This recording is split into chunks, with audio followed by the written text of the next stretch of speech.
Well, hello there, and welcome to A Film a Day with me, Jordan Woodley. Well, despite the fact that it has been out for some weeks, despite the fact that I was a little reluctant to go see it, I have finally gotten round to watching the latest in the Sony Spider-Man Cinematic Universe with Venom, There Be Carnage. I feel very conflicted about the Venom-verse, because on the one hand, it's weird. I was never that big a fan of Venom. The idea of a Venom standalone film series. You know, like many characters, I feel like he's inexorably tied into his hero. And although, yes, at the minute we're going through a phase where we're taking villains or side characters and giving them their own standalone films, and that seems to be something that comic book story owners are doing. I feel like the novelty is starting to wear off even this early in the process. However, it's not unprecedented. Venom is a character who is a standalone super anti-hero within the comics. But it just wasn't something that particularly interested me. I was much more interested in Venom, enemy of Spider-Man. That being said, when I saw the original Venom film, though it's not a particularly... it's a very uneven film. Tom Hardy really does give it a great performance, and I will always have time to praise Tom Hardy's work, because there's just something about his style and the different crafts that he will put into different styles of performance, particularly, you know, the fact that he's playing two roles in this, something he is familiar with, the idea of playing two roles against each other in a film, and does really give a sense of personality to Eddie Brock and to Venom, distinct from each other. And yet, the Venom film, the original Venom film, is definitely not one I would have any real interest to return to, just because Tom Hardy is probably the only good thing in it. You know, it's a shame because it has Riz Ahmed, and I think Riz Ahmed is a great actor, is truly a tremendous actor of his time, but it's just not, I don't know, it just wasn't a strong enough script for him, and the film as a whole is wildly uneven, and I don't know, it's an odd one. And so coming into Let There Be Carnage, I just had no interest in it. It has no tie to the Marvel Cinematic Universe, which I love. It has no tie to Spider-Man, even in a separate context. It's its own standalone thing, and it's about centering around a character whose story I'm not that interested in by himself. And then they obviously had the Woody Harrelson Carnage aspect, and you think, well, that is an interesting combination of factors. You know, getting a proper Carnage story, a character who we've never seen in live action, and Woody Harrelson playing him. It's like, well, that could be interesting. But even then, when the film came out, there was just this, I don't know, I had this sense of, well, it just didn't grab me, and I am having the same sense of fatigue that a lot of people are having with your tried and true sort of DC Marvel superhero properties, where there was definitely a time in my life where I had to I had to catch them all. And it might be a good thing in terms of the expansion of comic book storytelling as a genre, that frankly I'm not as interested in watching all of them. In fact, frankly, there's certain ones I've just gone, no, it's just not going to be something I'm that interested in, and I've sort of let them slip through my fingers, which Let There Be Carnage almost was amongst them. But I don't know, I felt obliged to see it, and I felt, you know, Tom Hardy, Andy Serkis directing, Woody Harrelson, I thought, there's something there. But even the reviews that I have seen, because of course, despite the fact that I try to avoid being too engrossed in reviews going into a film, particularly doing this project, because I don't like the idea that I'm just regurgitating what other people have said. With, 2 weeks of time having passed from the film's release, I have seen the reviews, and I do have a sense of how this is received, and it is mixed at best. And yeah, so going in, I was sort of anticipating a slow drag of a watch. It's definitely not slow. It's definitely not a drag. It is a film that is definitely... it doesn't relent very much, so you don't really have time to feel any sense of tiredness or a sense of, oh, well, I'm getting bored of this, because this film, to its credit, is unrelenting. It just goes at such a pace. And also, the running time is fairly contained, so as I'm watching, I'm thinking, oh, you're getting from this to this to this. It's very sporadic and manic, and it has this energy to it that you're rattling through, and you're thinking, oh wow, we've already rattled into the first act, second act, third act, oh, the film's over. And I'll credit it with that, because at no point was I bored, and at no point was I starting to think, oh, this film is dragging on, which I do remember feeling with the first film. And Tom Hardy is honestly in his stride, you know, that's the thing. Like I say, the first one, Tom Hardy carried it, and in this one, he's probably even stronger here, because there isn't that sense of, oh, to sort of defining the voice of Venom and defining the relationship between Eddie Brock and Venom. It's there, and you've got this odd couple relationship between them.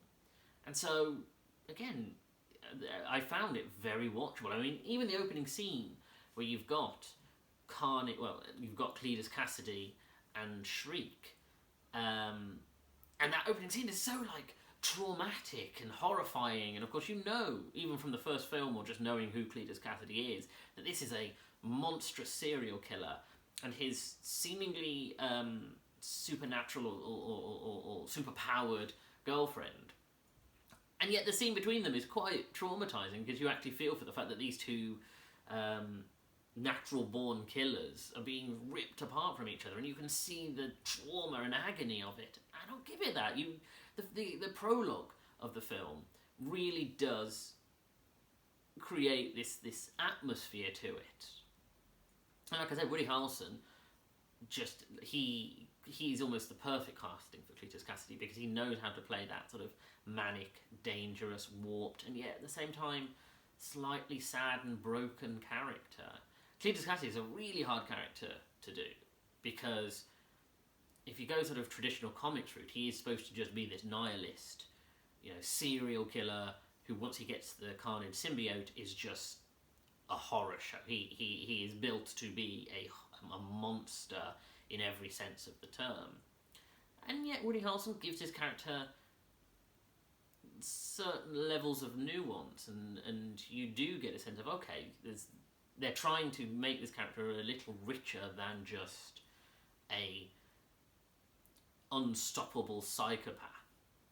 They do make him an unstoppable psychopath, but at least there's something else going on. I don't necessarily know if that's to its credit, because, as I say, the whole point of Cletus Cassidy and the whole point of sort of the maximum carnage, absolute carnage storylines are the idea that Carnage is this horrific nihilist who just wants to cause chaos and carnage, and, you know, if you were to put him up against Spider-Man, the whole point is you have to stop him as quickly as possible, because there will be bloodshed untold. And they really had to water that down a little bit, which I think is a shame. And they do try and make the character more sympathetic, which I think is an understandable and yet odd choice for the character. I understand that what they're trying to do is sort of parallel him and Eddie Brock, and so therefore there needs to be a little more humanity to him, particularly for a character who is traditionally quite inhumane. And I don't hate that portrayal, but it's an odd one, and it doesn't slow, like I say, it doesn't slow the pacing down, and it doesn't feel like an unwatchable characterization. And like I say, Woody Harrelson really gives it his all. And yeah, and so as you're getting into the film, and like I say, it's got a real nice dynamic between Eddie Brock and Venom. You've got this thing with Cletus Cassidy, and they're really building him up. As I say, you've got Shriek, Naomi Harris's character, and it's weird, because we're at the period now in superhero or comic book storytelling where there was definitely a time where everything had to be established and explained, and go, okay, this is where the X-Men come from, and this is how their powers work, and this is why they live in our world. But we've reached this point now, and I'm curious to see if it's sort of from this point going forward that things just aren't explained. That the character of Shriek has this vocal Black Canary type scream, vibration attack that she has. This blast. Never explained where. Is she a mutant? Is she an Inhuman? Is something else? Never explained. She just has this, and this is what her character is. And it's a curious thing to do, because obviously there was always the principle originally that superhero stories were supposed to start as the world outside your window and then introducing the science fiction or supernatural elements, whereas this is establishing that we are already in a Marvel-esque, even though we're not in the Marvel Cinematic Universe, we're in a Marvel-style universe where there are already other types of creatures other than the symbiotes, and that's curious. I don't recall that ever having seen that before, and I'll credit it because it will be interesting to see if future superhero movies, especially Marvel and DC, where they already have all of these, long-standing characters and species and all these different things, whether they'll just forego explanation and they'll say, oh, here's this person with this ability. Yeah, in terms of the positives, that's it really. In terms of, like I said, it's Eddie. Tom Hardy's good, Woody Harrelson's good. There's a real pace to it, and there are some curious moments to it that you think, oh, well, that's an interesting take, and it does. It never feels like when you get to the climax that you've had to slog through it. Which is, even the first one, I felt like there were moments that were just cringing because they're so, oh, I guess you're still trying to decide what you want this character to be. Whereas this film kind of knows what it is, and I'll credit it with that.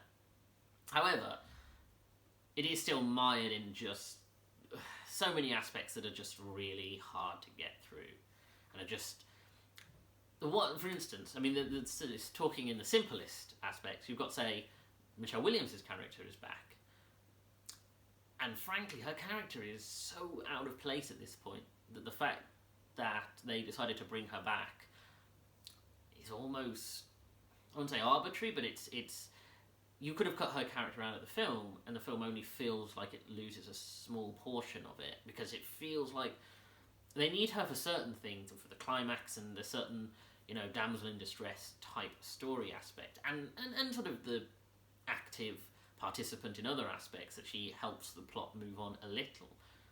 But frankly, her characterization and her relationship with Eddie feels like a 2 steps forwards, 1 step back kind of situation.